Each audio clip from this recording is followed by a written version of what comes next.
नमस्कार। आज के गणित शिक्षण में मैं रश्मि परमार, प्रवक्ता गणित, विद्यालय शिक्षा उत्तराखंड, आपका स्वागत करती हूँ। आज के इस सत्र में हम कक्षा 11 की गणित पाठ्य पुस्तक के प्रथम अध्याय समुच्चय के भाग 2 पर चर्चा करेंगे। हमारे चर्चा के बिंदु इस प्रकार हैं। उपसमुच्चय किसे कहते हैं? वास्तविक संख्याओं के समुच्चय के उपसमुच्चय किस प्रकार बनाए जाते हैं? अंतराल r के उपसमुच्चय के रूप में किस प्रकार से लिखा जाता है? प्राकृतिक समुच्चय किसे कहते हैं? वेन आरेख इन समुच्चयों पर किस प्रकार से बनाया जाता है? समुच्चय पर आधारित संक्रियाएं कौन-कौन सी होती हैं और असंयुक्त समुच्चय किसे कहा जाता है? चलिए शुरू करते हैं उपसमुच्चय से। यदि समुच्चय A का प्रत्येक अवयव समुच्चय B का भी एक अवयव है, तो समुच्चय A B का उपसमुच्चय कहलाता है। कहने का अर्थ है कि जो A है, इसका प्रत्येक अवयव समुच्चय B में सम्मिलित है। माना कि हमारे पास B कोई समुच्चय है जिसके की अवयव हैं 1, 2, 3, 4। ये B के अवयव हैं और A के अवयव हैं हमारे पास 1 और 2। जैसा कि हम देख सकते हैं कि 1 और 2 अवयव B में सम्मिलित हैं। B के अवयव हैं 1, 2, 3 एवं 4। तो जो यह समुच्चय है A समुच्चय B का उपसमुच्चय कहलाता है, क्योंकि A का प्रत्येक अवयव B में सम्मिलित है। उदाहरण के लिए हम लेते हैं कि X कोई समुच्चय है जिसमें आपके विद्यालय के सभी विद्यार्थी सम्मिलित हैं और Y कोई एक समुच्चय है जिसमें आपकी कक्षा 11 के सभी विद्यार्थी सम्मिलित हैं। कहने का अर्थ है कि Y का प्रत्येक अवयव यानी कक्षा 11 के प्रत्येक विद्यार्थी आपके विद्यालय के विद्यार्थी भी हैं, यानी X के अवयव भी हैं। तो Y X का उपसमुच्चय कहलाता है। एक उदाहरण ले लेते हैं। A कोई समुच्चय है जिसमें कि अवयव हैं 1, 3 और 5 और B कोई समुच्चय है जो कि समुच्चय निर्माण विधि के रूप में लिखा गया है x such that x संख्या 6 से कम विषम प्राकृत संख्या। अगर हम इसे रोस्टर रूप में लिखना चाहेंगे तो यह इस तरह से लिखा जाएगा। परिभाषा दी गई है 6 से कम विषम प्राकृत संख्या। यह आपके पास आएगा 1, 3 और 5। जैसा कि देखा जा सकता है कि यहाँ पर जो A समुच्चय है उसका प्रत्येक अवयव B में सम्मिलित है और B का प्रत्येक अवयव A में सम्मिलित है, तो A B का उपसमुच्चय हो जाएगा। इसी प्रकार से B A का उपसमुच्चय हो जाएगा, क्योंकि दोनों में ही अवयवों की संख्या भी समान है और अवयव भी समान है। इस प्रकार से A और B दोनों ही बराबर हो जाएंगे, यानी A और B समान समुच्चय कहलाएंगे। इसके पश्चात हमारे पास एक अन्य उदाहरण है जिसमें कि A में अवयव हैं 1, 2 और 3, B में अवयव हैं 1, 2, 3 एवं 4। A में अवयवों की संख्या 3 है और B में अवयवों की संख्या 4 है। यहाँ पर A के जितने भी अवयव हैं वह B में सम्मिलित हैं, तो A B का उपसमुच्चय कहलाएगा। लेकिन B के सारे अवयव, क्योंकि B में अवयवों की संख्या 4 है, 1, 2, 3 एवं 4, वो सभी के सभी A में सम्मिलित नहीं है। इसलिए बी ए का उपसमुच्चय नहीं है, जिसे कि हम इस तरह से उपसमुच्चय के प्रतीक को क्रॉस के द्वारा प्रदर्शित करते हैं। यहाँ पर ए बी का उचित उपसमुच्चय कहलाएगा और बी ए का अधिसमुच्चय कहलाएगा। अब आते हैं हम वास्तविक संख्याओं के समुच्चय के उपसमुच्चय किस प्रकार से लिखे जाते हैं। एन जो कि प्राकृत संख्याओं का समुच्चय है, जेड जो कि पूर्णांकों का समुच्चय है। एन प्राकृत संख्याओं के समुच्चय के प्रत्येक अवयव यहाँ जेड पूर्णांकों के समुच्चय में सम्मिलित है, तो एन जेड का एक उपसमुच्चय कहलाएगा। क्यू परिमेय संख्याओं का समुच्चय है।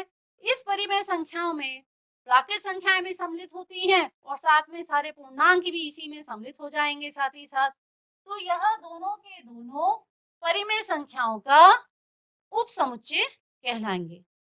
प्राकृत संख्याएं पूर्णांकों का उपसमुच्चय है और इसी तरह से पूर्णांक जो हैं वह परिमेय संख्याओं का उपसमुच्चय है। इसके पश्चात हमारे पास है वास्तविक संख्याओं के उपसमुच्चय क्यू, जिसे कि हम क्या कह रहे हैं, परिमेय संख्याओं का समुच्चय। तो टी अपरिमेय संख्याओं का समुच्चय कहलाता है। तो जो टी है वह वास्तविक संख्याओं का भी एक उपसमुच्चय होगा, क्योंकि जो वास्तविक संख्याएं हैं वह परिमेय अपरिमेय संख्या दोनों से मिलकर बनती हैं। तो यहाँ पर जो प्राकृत संख्या है वो पूर्णांकों का उपसमुच्चय है, जो पूर्णांक हैं वो परिमेय संख्याओं का उपसमुच्चय है, परिमेय जो संख्या है वो वास्तविक संख्याओं का उपसमुच्चय है। इसी तरह से जो अपरिमेय संख्याएं हैं वह भी वास्तविक संख्याओं का उपसमुच्चय है, किंतु यह जो प्राकृत संख्याएं हैं वह अपरिमेय संख्या का उपसमुच्चय नहीं है, क्योंकि जितनी भी प्राकृत संख्या होती हैं वह अपरिमेय संख्या नहीं होती है। इसके पश्चात आते हैं कि अंतराल के रूप में उपसमुच्चय के रूप में हम उसको किस प्रकार लिखेंगे।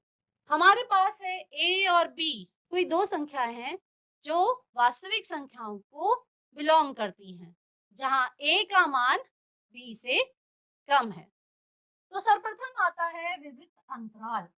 ए और बी के बीच स्थित सभी बिंदु इस अंतराल में आते हैं, किंतु ए और बी दोनों ही इस अंतराल में सम्मिलित नहीं होते हैं। उदाहरण के लिए हमने लिखा कि y is such that 1 is less than y is less than 7। यह हमारा कोई समुच्चय है।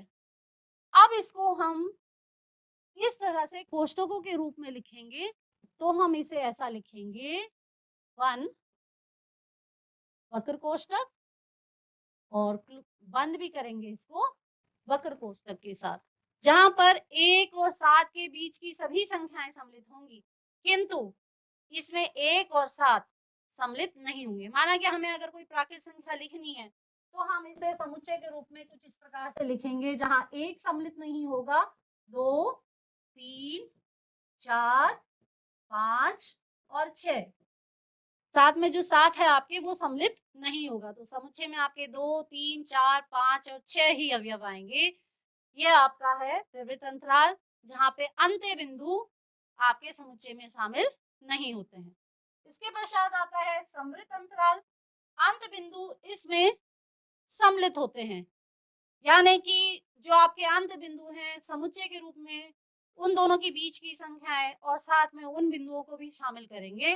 जैसे कि हमारे पास हमने सेम यही उदाहरण लिया है, 1 is less than equal to y is less than equal to 7। कहने का अर्थ है कि यहाँ पर 1 और 7 दोनों ही शामिल होंगे। इसे इस तरह से बड़े कोष्ठक के बीच में हम 1 और 7 इस प्रकार से हम इसको लिखेंगे।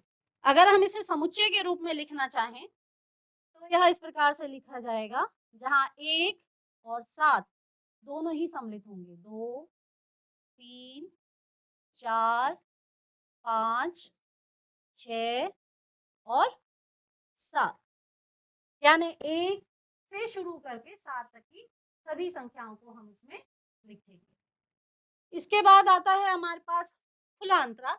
यह अंतराल तो अभी हमने देखा जहां पर हमने 1 और 7 दोनों को ही सम्मिलित किया है। y such that 1 is less than equal to y less than equal to 7।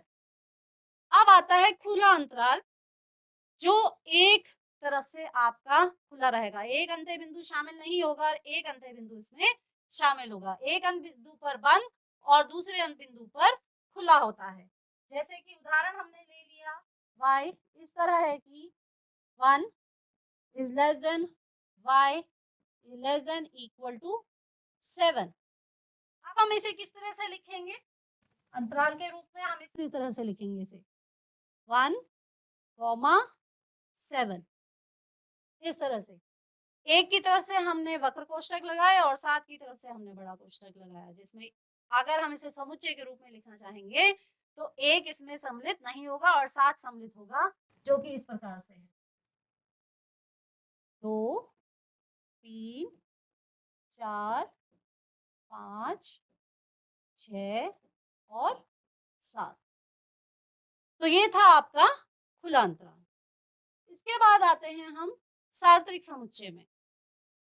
संख्या प्रणाली के अध्ययन करते समय हमें प्राकृत संख्याओं के समुच्चय और उसके उप समुच्चयों में रुचि होती है, जैसे कि अभाज्य संख्याओं का समुच्चय, सम संख्याओं का समुच्चय, विषम संख्याओं का समुच्चय। अगर हम इन्हें लिखना चाहेंगे तो ये सभी हमारी संख्या प्रणाली के अंतर्गत लिखे जाते हैं। एक उदाहरण और हम लेते हैं त्रिभुजों के प्रकार। कोण के आधार पर 3 प्रकार के त्रिभुज होते हैं। इसी तरह से भुजा के आधार पर 3 प्रकार के त्रिभुज होते हैं। तो अगर हम उन्हें कोण के आधार पर अगर हम त्रिभुजों की वर्गीकरण करें और साथ ही साथ हम भुजा के आधार पर त्रिभुजों का वर्गीकरण करें तो 2 समुच्चय हमारे पास प्राप्त होते हैं। यदि अगर हम त्रिभुज की बात करें कि त्रिभुज कितने प्रकार के होते हैं, तो 2 प्रकार के, भुजाओं के आधार पर और कोणों के आधार पर। तो त्रिभुज जिसमें कि सारे त्रिभुज सम्मिलित होते हैं उसको हम एक सार्वत्रिक समुच्चय मान सकते हैं।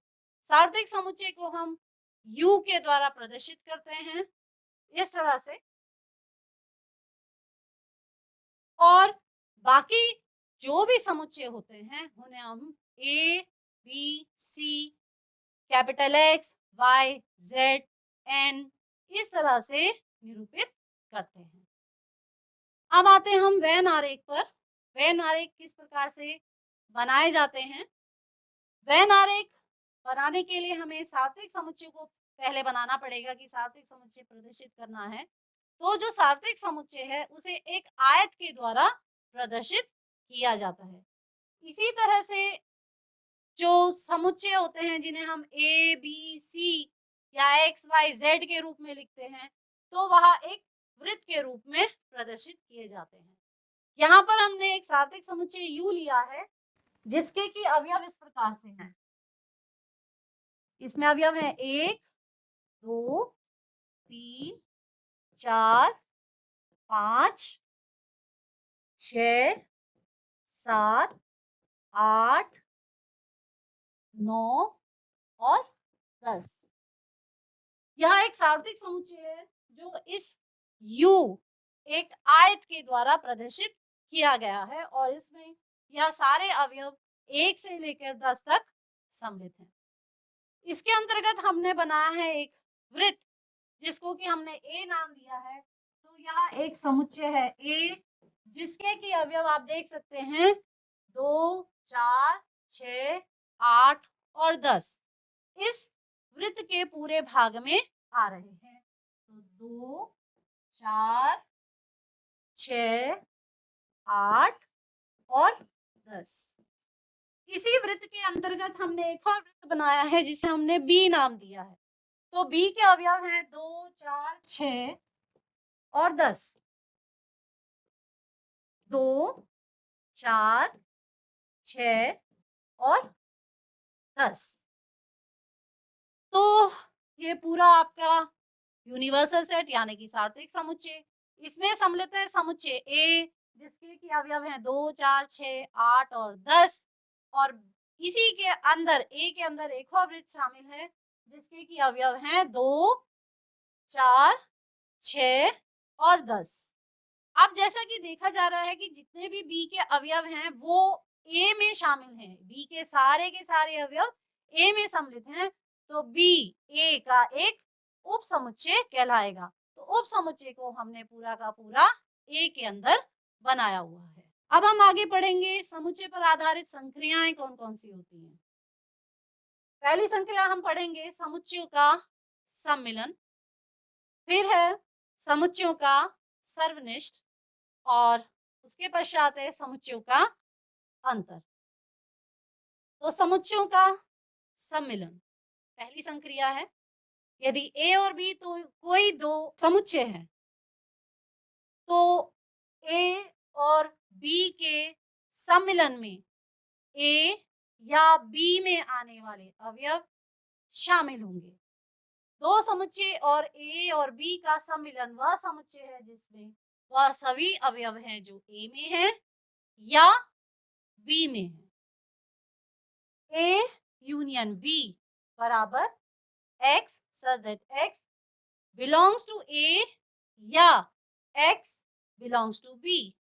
वेन आरेख के माध्यम से हम इस तरह से प्रदर्शित करते हैं। एक यूनिवर्सल सेट आयत के द्वारा दिखाया जाता है और उसके अंदर A और B दोनों के ही अवयवों को शामिल किया जाता है, तो पूरा जो छायांकित क्षेत्र है वो A यूनियन B कहलाएगा। सम्मिलन की संक्रियाओं के कुछ गुणधर्म।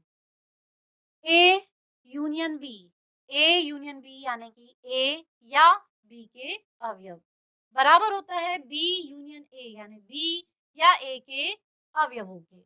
इसे कहते हैं क्रम विनिमय नियम, यानी कि क्रम को बदलने पर सम्मिलन के जो समुच्चय बनेगा उस पे कोई भी अंतर नहीं आता है, दोनों ही समान होते हैं। सेकंड जो गुणधर्म है वो ये है ए यूनियन बी, अगर हम इन दोनों को पहले इनका सम्मिलन करते हैं और फिर सी का सम्मिलन करते हैं यानी यूनियन सी बराबर होता है अगर हम बी यूनियन सी का पहला सम्मिलन करते हैं फिर ए का सम्मिलन उस पे करते हैं तो दोनों ही समान आते हैं। यह है इसका सहचर्य नियम। अगला है ए यूनियन फाई, फाई यानी कि रिक्त समुच्चय। रिक्त समुच्चय का सम्मिलन अगर हम किसी समुच्चय के साथ करते हैं तो वह ए के ही बराबर आएगा क्योंकि फाई में तो कोई भी अवयव नहीं है, तो यह है तत्समक नियम यानी कि संक्रिया का तत्समक अवयव फाई है। ए यूनियन ए के साथ ए स्वयं का ही सम्मिलन यदि करते हैं तो ए ही आएगा, यह है वर्गसम नियम। और यूनिवर्सल सेट यू का यूनियन यानी सम्मिलन करते हैं किसी समुच्चय ए के साथ, क्योंकि यूनिवर्सल सेट में सभी अवयव सम्मिलित होते हैं तो यह बराबर आता है यू, यह है यू का नियम। अब इसके पश्चात आते हैं हम समुच्चयों का सर्वनिष्ठ। सर्वनिष्ठ यानी कि दोनों में कॉमन जो भी आएगा। समुच्चय ए और बी का सर्वनिष्ठ उन सभी अवयवों का समुच्चय है जो ए और बी दोनों में ही शामिल है। इसको हम लिखते हैं ए इंटरसेक्शन बी, ए सर्वनिष्ठ बी बराबर X such that X belongs to A और एक्स बिलोंग्स टू बी, यानी ए और बी दोनों में ही जो भी कॉमन आएगा वह उसके सर्वनिष्ठ में लिखा जाएगा। अगर वेन आरेख के रूप में लिखें तो देखिए यूनिवर्सल सेट, इसमें ए कोई समुच्चय है और बी कोई समुच्चय है, दोनों का जो सर्वनिष्ठ छायांकित क्षेत्र है वो यहाँ है, तो ये ए इंटरसेक्शन बी के द्वारा प्रदर्शित क्षेत्र कहलाएगा। सर्वनिष्ठ संक्रिया के कुछ गुणधर्म हैं। ए इंटरसेक्शन बी, ए और बी के अवयव बी इंटरसेक्शन ए के बराबर होंगे, यानी कि यह है आपका क्रम विनिमय नियम। अगला है ए इंटरसेक्शन बी पहले करें फिर सी के साथ उसका इंटरसेक्शन करें, तो वह बराबर होगा कि अगर हम बी और सी का इंटरसेक्शन पहले करें, फिर उसके साथ ए का इंटरसेक्शन करें, तो यह आएगा आपका सहचर्य नियम। अगला है फाई, यानी कि रिक्त समुच्चय का सर्वनिष्ठ यदि किसी समुच्चय ए के साथ करते हैं, क्योंकि फाई में कोई भी अवयव नहीं होता है, तो ए और उस रिक्त समुच्चय और ए में कोई भी अवयव कॉमन नहीं होगा, उभयनिष्ठ नहीं होगा, तो यहाँ पर आपका रिक्त समुच्चय ही आपको प्राप्त होगा। यूनिवर्सल सेट का इंटरसेक्शन यदि किसी समुच्चय ए के साथ करते हैं, तो दोनों में ही जो कॉमन अवयव होंगे वो ए के ही अवयव होंगे, तो ये हो जाएगा आपका बराबर ए। फाई और यू का नियम ये कहलाता है। उसके बाद है वर्ग सम नियम, यानी ए का ए के साथ यदि इंटरसेक्शन करते हैं तो वह बराबर आता है ए के ही। और वितरण या बंटन नियम, A intersection B union C वितरित हो जाता है बी और सी के साथ, तो यहाँ लिखा जाता है A intersection B then union और फिर ए इंटरसेक्शन सी। यह है वितरण या बंटन नियम। अब है समुच्चयों का अंतर। यदि हमारे पास दो समुच्चय ए और बी दिए गए हैं, तो उनका अंतर ए माइनस बी के द्वारा प्रदर्शित किया जाएगा। इसमें वह अवयव सम्मिलित होंगे जो ए के तो हैं किंतु बी के नहीं हैं। तो समुच्चय ए और बी का अंतर उन अवयवों का समुच्चय है जो ए में है किंतु बी में नहीं है। x belongs to A और x does not belongs to B। इसे हम वेन आरेख के माध्यम से प्रदर्शित करना चाहेंगे, तो हम एक यूनिवर्सल सेट U बनाएंगे। उसमें हमारा A और B दो समुच्चय हैं, जहां पर A माइनस B का अर्थ है A के वो अवयव जो B में शामिल नहीं है। तो जैसा कि ये देख सकते हैं कि ये तो B का भाग आ रहा है, तो हमारा जो ये वाला छायांकित क्षेत्र है वो A माइनस B कहलाएगा। इसी तरह से अगर हम B माइनस A लिखना चाहेंगे कि B माइनस A में कौन से अवयव आएंगे, तो B माइनस A में वह अवयव आएंगे जो A में नहीं है, B के वह अवयव जो A में नहीं है। इसके पश्चात है आपके पास असंयुक्त समुच्चय। असंयुक्त समुच्चय यानी कि A और B में कुछ भी कॉमन नहीं होगा, तो दोनों के दोनों असंयुक्त समुच्चय कहलाएंगे। A और B ऐसे दो समुच्चय हो जहां A इंटरसेक्शन B बराबर फाई, यानी कि दोनों का सर्वनिष्ठ करने पर आपके पास एक रिक्त समुच्चय प्राप्त हो, तो उसे कहते हैं असंयुक्त समुच्चय। वेन आरेख के माध्यम से हम कुछ इस तरह से इसे प्रदर्शित करेंगे कि हमारा है यूनिवर्सल सेट सार्थक समुच्चय, इसमें A और B दोनों में कोई भी कॉमन क्षेत्र नहीं प्रदर्शित किया गया है, क्योंकि कोई भी अवयव दोनों के एक समान नहीं है। अब आते हैं हम अपने मूल्यांकन पर। हमारे पास A कोई समुच्चय है जहां पर x x एक प्राकृत संख्या है, जहां पर आप अवयवों को लिखोगे 1 2 3 4 5 6 7 8 9 10 इस तरह से अनंत तक। B कोई समुच्चय है जो कि समप्राकृत संख्याओं का समुच्चय है, तो समप्राकृत संख्या वहां पे लिखी जाएंगी 2 4 6 8 10 इस प्रकार से। इसके बाद C कोई एक समुच्चय है जो हमारे पास विषम प्राकृत संख्याओं का समुच्चय है, तो इसमें जो अवयव लिखे जाएंगे वो लिखे जाएंगे 1 3 5 7 9 इस प्रकार से। तो प्रश्न है इस पर कि हमें B यूनियन C को ज्ञात करना है। B यूनियन C का अर्थ है B में समप्राकृत संख्याएं हैं और C में विषम प्राकृत संख्याएं हैं। यूनियन मतलब दोनों के अवयवों को शामिल करना है, B या C के अवयव। तो B और C के अवयव अगर हम देखें तो यहाँ पर समप्राकृत संख्याएं और विषम प्राकृत संख्याएं दोनों ही आ जाएंगी, तो हमारे पास आएगा 1 2 3 4 5 और इस तरह से अनंत तक। इसके बाद हमारे पास अगला प्रश्न है A intersection B। A intersection B का मतलब है A और B दोनों में जो उभयनिष्ठ अवयव हो उनको लिखना है। तो जैसे कि आप देख सकते हो A में प्राकृत संख्याओं का समुच्चय है और B में समप्राकृत संख्याओं का समुच्चय है, तो दोनों में कॉमन है समप्राकृत संख्याएं, तो यहाँ पर आपके पास आ जाएंगे 2, 4, 6 और इस तरह से अनंत। अगला है आपके पास ए अंतर बी, ए माइनस बी।